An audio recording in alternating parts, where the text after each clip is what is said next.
Well, good afternoon, and it's a great pleasure and a thrill to be back with all of our friends to visit with you on the state of the city. And before we get started, I want to thank all the golfers for being here today.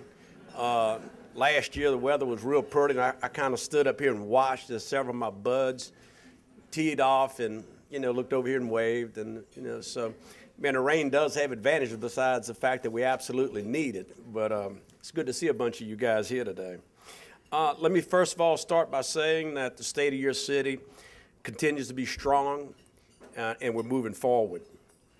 The theme for our visit today and discussion about our city is setting the course. One thing we're going to talk about is the comprehensive plan, but I personally feel that it's vitally important that we know who we are and where we're going in the future. Council will change. Council members will change, city government will change, and I think it's very important that if we have a good course through a comprehensive plan where it involves the entire community to put this plan together, we don't have to worry about people getting off track from where the community thinks we should be going. Along those lines, during the spring, I had the opportunity to go to Europe and was invited to visit with the mayor of Bedford, England, which is located in the east of England. Bedford, England, we kind of think we're an older community. They were chartered in 1166 by Henry II. When you talk about a city in England, they don't get chartered unless the royal family says so. So you think they got a little clout, they have plenty. This town was basically an agricultural and merchant area. A lot of engineers, but one of the main things they did, they were one of the first airship construction companies, considered like the Hindenburg, but not the Hindenburg. They actually were making airships before the Germans did. Matter of fact, their two facilities are still there, and the one on the left is currently being turned into a shopping mall. So can't wait to go back and see what that looks like. But their population, very similar to ours, 80,000 people. And I got to sit with the mayor and visit, and one of the traditions, you have to wear his gown. That gown is about 700-800 years old. It smells like it, and it's very heavy. The little gold necklace, every mayor since 1166, his name is imprinted on each one of those links. Now, the young man next to me is the sergeant at arms.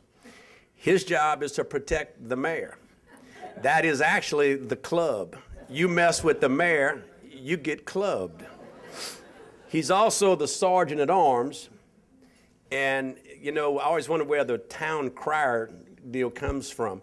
Well, when the agenda is posted for the city meeting, he literally goes out to the center of town and has to cry the agenda and tell everybody what's going on. Then he posts it on a tree. And now we're posted.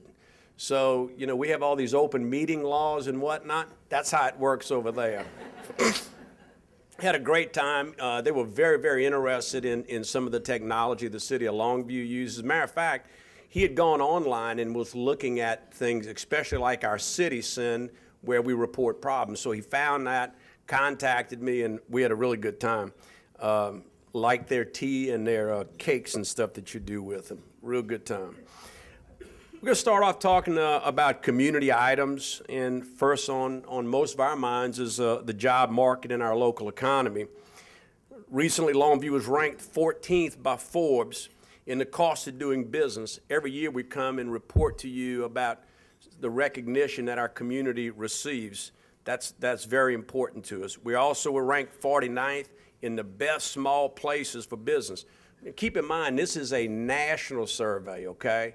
So I think it speaks worlds about what our business community is doing.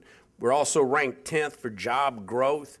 And on Tuesday, the U.S. Bureau of Economic Analysis ranked Longview 20th out of 381 metro areas for GDP growth, okay? Now that's against Austin's, San Antonio's, other major cities, even inside the state of Texas. So I think that is a tremendous number for us to be very proud of.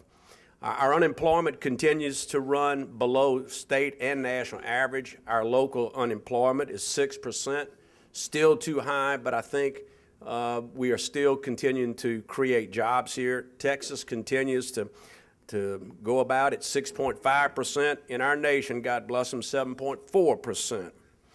Moody's also predicts that Longview will be one of the strongest performers over forecasts for job and income growth in the coming years. We see a lot of construction going on throughout our community. Our housing is steady. Our commercial is expanding. And over the last 20 months, Longview has seen over $270 million worth of construction. On the retail, restaurant, and hotel fronts, we continue to see strong growth along our 259 corridor. We expect growth will continue in that area with the extension of the 4th Street. Hawkins Parkway extension to Tryon Road is nearing completion. That will open up a tremendous amount of property. There's already a huge retirement facility going in there with the different apartments, et cetera. So we expect quite a bit of development there. Also, I'm proud to say we're also seeing redevelopment along Highway 80. There's been a lot of efforts to try to revitalize that area. We're starting to see that. Our I-20 projects along the I-20 corridor, the new Cracker Barrel, Denny's, a number of hotels are being planned, and we will be ridding ourselves of Beirut, formerly known as the old Holiday Inn.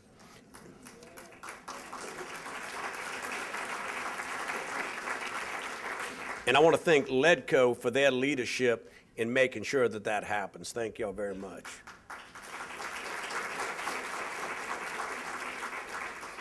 You know, one of the measures of a community, and we years ago pursued the retirement community ratings, et cetera. And that was because the baby boomers were starting to retire, and we want to be a player in attracting those people to our community. Well, there's nothing probably more important to that than our medical services that we offer here in Longview. And I'm very proud of Longview Regional and the multi-million-dollar expansion that they are presently going through. Also, the 119-bed patient tower. They're building a new 80,000 square foot office. And also, Good Shepherd Medical Center. What a great job they're doing with the new 74,000 square foot facility on Hawkins, right next door to the state-of-the-art Institute of Healthy Living that they put there a number of years ago. That has been an absolute game changer for the community. Go there any day and see the number of people that are utilizing those facilities. So I think we can be proud of the fact that whatever our medical needs are in this community, they are being met, and they are looking for ways to improve at all times. We also recently accepted some awards for Keep Longview Beautiful. We were awarded the Governor's Community Achievement as one of the top 10 winning communities in the state. Now, the way that works, it's based on size of the city. So there were 10 categories, and Longview came out #1 in our particular category for the size of our city. In doing so, we were awarded a $270,000, I'd like to see $1,000. Of course, I don't know what we'd do with it. Huh, Cashin? You know? Okay, I figured you'd know. But anyway, it was a TxDOT grant, and we're going to use that money on an important project to beautify and enhance the Highway 31 Spur 63 entryway. When I was first elected mayor, we were looking for some projects to do at that intersection, and we got a nice board for old Neil McCoy and David Wesley. But now the hedges are growing up so high you can't read the names. So we're hoping that with this new grant money, they'll do some really good things with that entryway. Longview's also focused, and I think it's important that we even refocus somewhat on our higher education here in the community. We had a higher education task force a number of years ago when there was lots of focus on the new university center and some other projects by the other universities. We have been really focused on workforce development with the high schools. Dr. Wilcox, thank you for your help in that, in leading that project. But trying to get kids that probably aren't going to go to college to get some skill sets to use to be, to help us here in this community fill a lot of jobs that we have. But today I want to talk about three of the players that we have here in town. Kilgore College. Kilgore College has done a great job in our community. Kilgore College is considering an expansion here to the Longview campus along with the Kilgore campus. And I, as mayor, am hopeful that we can find ways to work with Kilgore College to make that expansion a reality.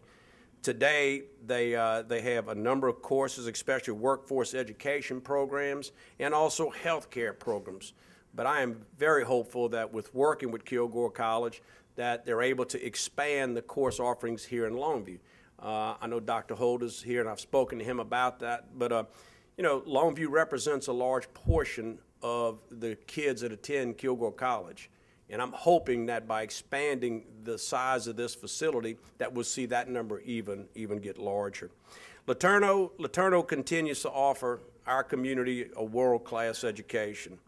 Some of the top students nationally attend LeTourneau. LeTourneau currently is working with industry to form more of a global presence. I know Dr. Lunsford's been on the plane quite a bit to a number of different countries, but they are actively pursuing partnerships to bring national or international programs into the community. Also, several new additions taking place out at LeTourneau, the Sidney and Anna Lee Allen Student Center, sponsored by our City Councilman, Sidney Allen, and also the Joyce Family Athletic Village. Okay, Joe Bob, thank you for your help. And I tell you, it's amazing to see the great things that they do there. UT Tyler currently is expanding its online programs. They're offering a great nursing program, and also I'm glad to hear that they're pursuing new courses. So I'm hoping that we're able to work, see some work with UT to where maybe dual credits are offered so that the local high schools and students locally can gain dual credit, okay, to help, and I think that'd be a major program. In our arts, we're still, with the Belcher Center, we are so blessed to have that type of facility for a city our size. By having that size facility or that type of facility, it allows us to bring a lot of quality entertainment to the community. If it wasn't for, that facility and the arts groups that have worked so tirelessly, and let me say, the majority of them are volunteers that have worked tirelessly to try to bring good quality entertainment to Longview, and we thank them for that. One of the new programs that are going is the new Longview World of Wonders, which is now under construction downtown, which will grant, kids a hands-on discovery center. So we're excited about that project coming on in the near future. When we talk about our volunteers, every year I stand here and tell you, if it wasn't for the volunteers that we have in this community, the community would not be the same. They are the backbone of our nonprofit organizations, and the list is long. How many different nonprofit organizations we have here in the city that are doing great things, for the people of Longview. Volunteers contribute millions, literally millions of dollars of work based on the time that they spend for the passions that they enjoy to try to make this community the place it is and the place it will continue to be with their help. I want to talk about city services for a second. First of all, our police department. We always hear different things when we do our town hall meetings and we're out in the public about, someone likes this or doesn't like that. But recently, the police department had a citizen survey conducted, and it was amazing some of the things that the citizens, how they felt about the department. They felt that the department was very professional. The department was very helpful. They were well trained, and they responded timely. And you go back several years and you were hearing some things, well, it took 45 minutes for them to get to, well, we're not hearing that anymore. So Chief Dingler and his group have done a great job in addressing some of the issues. Some other interesting things were what the citizens perceive to be the major crime areas in our community. The very first thing, and probably to no one's surprise, was the drug problems. About 38.2% thought that was the #1 issue. The second leading item was speeding at 30%. DWI, 27.6% of the respondents thought that was the #1 problem. Red light running. Now you'd think with all those cameras out there that it wouldn't rate so high. But red light running was 26.6%. And then domestic violence, 19.9%. Another number that kind of jumps out at you is that 94% of the respondents felt safe in Longview. So Chief Dingler and the entire department, thank you for your great work. Then our fire department continues to be a shining star for us. Right now they're having great success with their hot camp, which is Heroes of Tomorrow, where the department's trying to educate our youth about possible careers in the fire service. We saw a really good article in the paper today about some brothers in the fire department, and it's great to read about that. One thing we continue to see an increase in calls for services for our EMS. That's led to us adding our 5th frontline ambulance to the department. One thing to always keep in mind, every one of our firefighters is part of their becoming a firefighter for the city of Longview. They are paramedics. So we paramedics, they are the first responders. When you see an accident, sometimes you'll even see the fire truck, because if the fire truck gets there before the ambulance, they go, because everybody on that unit is a paramedic. So it's great to have that service here. And to Chief Steelman and the entire department, guys out there in their pretty blue, look at them. Looking good. Thank y'all.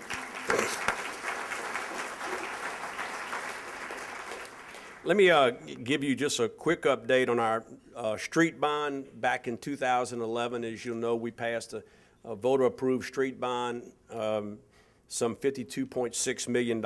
You continue to see work around the city. Right now, Green Street renovation is underway.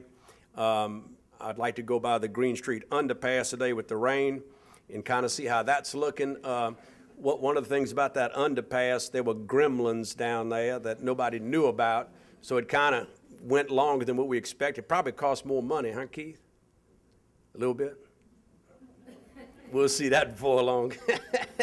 But anyway, it is progressing. It is progressing.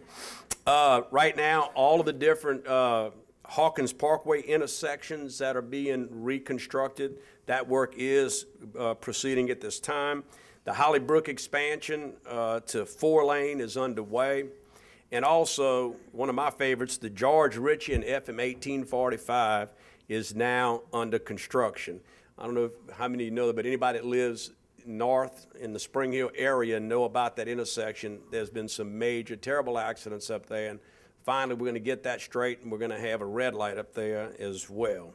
So, our developmental services, the Historic Preservation Commission has now kicked off, and progress is being made to achieve the certified local government status.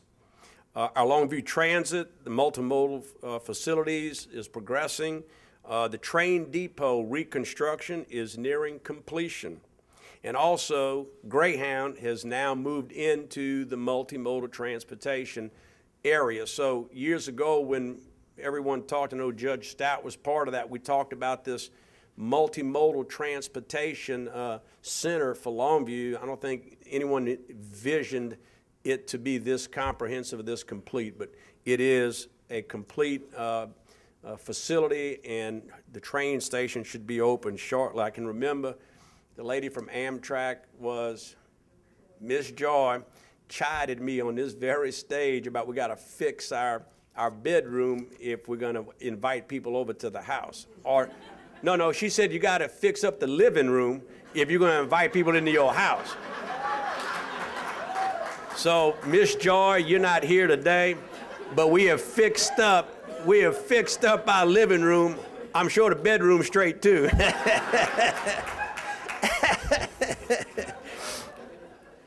Anyway, Miss Joy, got to fix that bedroom. Okay. Our community services, you know, when we talk about volunteerism, we also talk about the public-private programs we have in our community, and one probably that's fresh on our mind is the MAN splash pad out at Lear Park. What a tremendous undertaking that Mr. Mann and the family and Dr. Pepper took on to build the splash pad. Right now, the City Council recently in our new budget, we put in place funds to build a new concession stand and also to build a larger pavilion. This growth in this particular park has become one of the most popular, park features in East Texas. We have people coming from all over East Texas to enjoy our splash pad. So, great project. Also, the new mountain bike trail for Grace Creek. I know Judge and I's trainer, they just love riding those mountain bikes on Grace Creek, but we do have the mountain bike trail going. We have a new disc golf course. Also, the Longview Arboretum and Natural or Nature Center project has been set in place with a master plan. We continue to see the efforts of Renew Longview around our community, trying to assist with the cleanup, different areas, in particular Birdie Park and also at Spring Hill. One of the big challenges we face as a city is the continuing loss of CDBG funds that help in our community. That's federal monies that come in our community to go to low-income housing and other programs to support, the less fortunate. Well, that money continues to erode, and it's tough on staff to try to make things fit. So we're seeing these public-private partnerships step up and give us a hand so that we continue to do for the least of those in our community. I want to also talk about in our communication recognition. I mentioned City Send a couple times, but actually we've received some statewide awards for that system. This is where someone can report problems to the city and off of their cell phone and send it straight to the person that's going to make sure that who can do something about it gets that message. I can remember Sidney Allen talking about potholes. We called him Pothole Allen, and it's amazing how many pictures we get of the potholes around town thanks to Sidney. So he can't understand how to use the phone, but he got that City Send done, huh? Okay. Oh, and Miss Allen told me he couldn't be here today. He had to go to Boston, so I want to make sure y'all knew why he wasn't here. And Mr. Manley's out with a shoulder surgery. Okay. And also Mr. Frost had a family member having some surgery over in Dallas. So I want to make sure we recognize why they weren't here today. Let's talk about the future initiatives. First of all, though, we're going to continue with our town hall meetings. Our next one is October 1 with Ms. Casher Williams, but we'll continue that. One thing I missed also was that our Channel 5 has been awarded by the state for government transparency.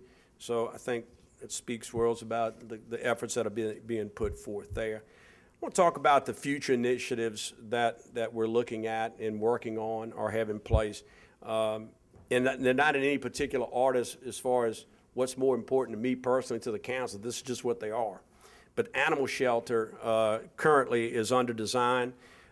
We've hired a engineering and construction firm to give us the plan that we can get bids on. I want to thank the county for stepping up in a partnership with us to build the new facility once we have the plans. We're talking to and developing partnerships with other communities that have some of the same issues we have when it comes to taking care of our animals, and hopefully partnering with some of them as far as the operational costs of the new facility, and with some of the larger communities, talking to them about actually, putting money up to the construction of the new center. So that program is going to move forward. The next step, though, is knowing what it's going to actually cost us. We also are going to work with private donor program. We've been approached by a few people, but I think once people see that the city and the county is going to move this program forward. We are going to do this. I think you'll see more people step up to participate financially with the construction of this new shelter. We had the I-20 task force come to us with a number of recommendations. You might have read the paper today about, you know, some updates on that. Let me just tell you what all is going on with the I-20 corridor recommendations. First of all, the entryway enhancements are being looked at and put in place to anytime you do a project, let me start with this, it takes money, okay? So please understand that when we put things on paper that we're gonna do, it doesn't happen until the money's there, okay? So our job is to make sure that the money is there. I can remember when I first got into city council, 1998, I kept hearing about this CIP list. And I didn't know, well, that's capital improvement project list. So every time I'd come, a citizen would call me, I'd go look at a problem, go back to the city. They said, well, we're going to put that on the CIP list. Well, lo and behold to me, that meant it ain't never happening. That's just to get you off my back. I'm telling you it's on the CIP, but we ain't planning on doing a thing about that. Really. So, because we ain't got no money. So, anyway, things have to be budgeted just like we do in our business. It just doesn't happen. You budget for it. So a lot of that is taking place at this time. We are going to and are starting to review all of our ordinances. I know it's about the blight issues and, you know, structures that are dangerous, et cetera. There's new retail developments taking place right now. We talked earlier about the Cracker Barrel and new hotels, et cetera. The beautification projects along Estes, that continues to move forward. The redevelopment of the old Holiday Inn property, that is going to happen shortly. I think we've got our final bids now. The little bit of a hiccup on that was the cost of the abatement of that place. But I think we have all those hard figures now, and that process is moving forward. Then the hotel conference center development, big issue. Council got a review of the proposal from the architect and engineering firm just this past week or last week. Looks really good. About $5.5 million facility as far as a convention center with a $14 million hotel. And currently staff is working on the due diligence process for the city to determine how we pay for the $5.5 million. And we will be bringing to the community, hopefully, a plan that will not require a tax increase on the property owners of Longview. I think that's very important that we try to do that. Go West Longview, they are focused on improving and revitalizing the west side of Longview. As you'll know, Go West Longview spearheaded the election to allow beer and wine sales throughout Longview. This resulted in a huge amount of construction projects throughout our entire community that resulted in a new neighborhood market concept. We heard the announcement, the first unit by Walmart. It's going to be in the Springer area, but my understanding is there'll be 2 more located throughout the community. So this, I know that wasn't everybody was for that, but it has created quite a bit of construction, and there's other concepts talking about now coming to Longview, which will be good for us. The Hotel Conference Center, again, proposed $5.5 million, $14 million hotel. We're working on that at this time. And then the George Ritchie extension, that's taking George Ritchie from Gilmer Road all the way to 259. I think we've got everything moving forward on that project. It'll actually go through our new industrial park. Again, LEDCO stepped up to partner with the city and the county to make this vital artery a reality.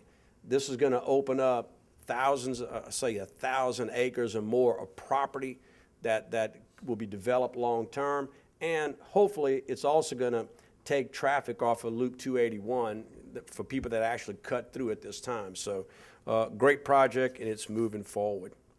And then last but not least, as far as future initiatives, is the comprehensive plan. Again, personally, I think it's important that we know where we're going, what we look like in going there, and what the future holds for our community. You know, we want to make sure when people come in to elected office, in the city of Longview, they understand what the citizens want. That's a hard thing for a city council. And I'm sure it's the same way with the judge in the commissioner's court. You know, we don't claim to know everything there is to know about every issue or what people think, you know, we should look like or what they think the main issues are. This comprehensive plan is going to be about an 18-month project. There's 25 members of the initial committee, but there's going to be breakout groups, you know, to where on different issues or subjects where people can get involved. We're going to have town hall meetings to discuss the plan, but I think this is our time.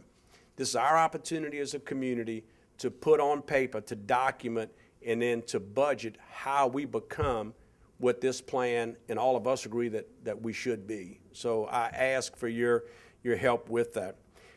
We're going to go to Q&A, but I've got a few questions that you'll see as part of the comprehensive plan. And I think, as Jeremy said, you can actually respond to these via your cell phone if you want to. First of all, what makes Longview attractive and distinct from surrounding communities? What was the most important factor for you when deciding to move to Longview? How satisfied are you with the quality of life in Longview? And what would you consider the single greatest issue facing Longview today? So we're going to go to Q&A, but if you'd like to, we'd sure like you to respond to these questions.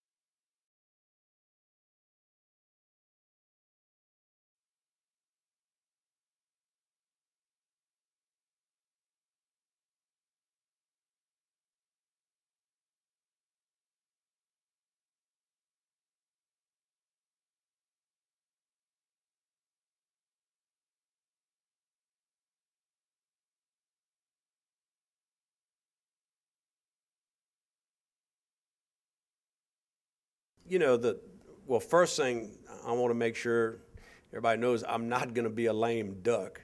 There's a lot left to do, and in my personal goal is to make sure that when my time's up, I feel like I've left the city in a better place than before I started. I think the second thing that's really important to me, and that's why I talk about the comprehensive plan with the council. Council's going to change over too. City's going to have to elect new leadership. And what's important to me is to make sure that there's a plan, there's a compass, there's things in place that, you know, the next person, you know, can hit the ground running because there's a plan. I mean, a ship doesn't go on its own. It's got a rudder.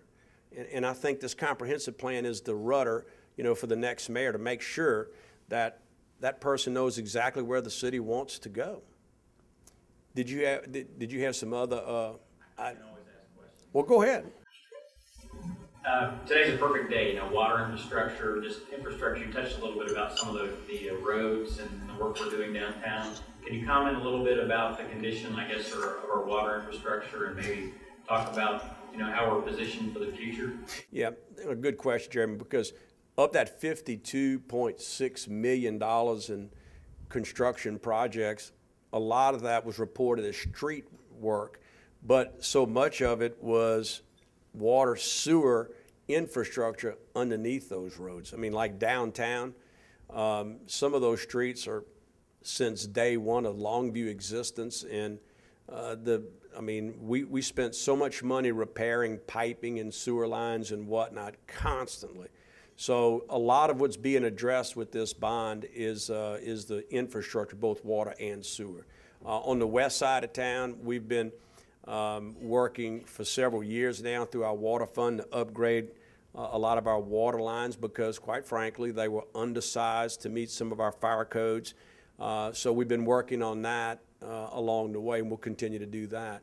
But, you know, the $52.6 million, there's plenty more left to do.